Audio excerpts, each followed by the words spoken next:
Sæll Frosti og til hamingju með sigurinn. Já, takk. Ykkur lítur að líða betur núna heldur en í gær.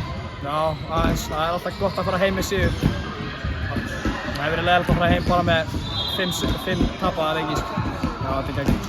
Fannst einhvern mun á spilamennskunni hjá ykkur í dag með við hina leikina? Já, en auðvitað vorum við mjög, þreyttir.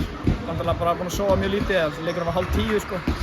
En við komum allavega og gáðum allt í þetta og kláruðum þetta bara. Það er sækjandi að bara koma svekktir í leikinn. Við erum alltaf að koma með okkar bestu orku og bara klára leikina.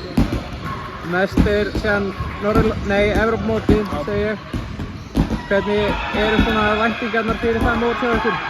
Við auðvitað þurfum bara að bæta allt í leikinn okkar. Við náttúrulega töpum hérna 4 leikjum af 5 og töpum öllum með 10, næstu öllum 10 slétt. Það hlýtur að vera eitthvað sem þarf að laga og þjálfarinn er vantilega að fara í það að skoða hvað þarf að laga og við bara byrjum að vinna í því núna, bara strax við komum inn. Fáum viku pásu og svo bara tökum við þetta EM. Takk fyrir Frosti. Takk.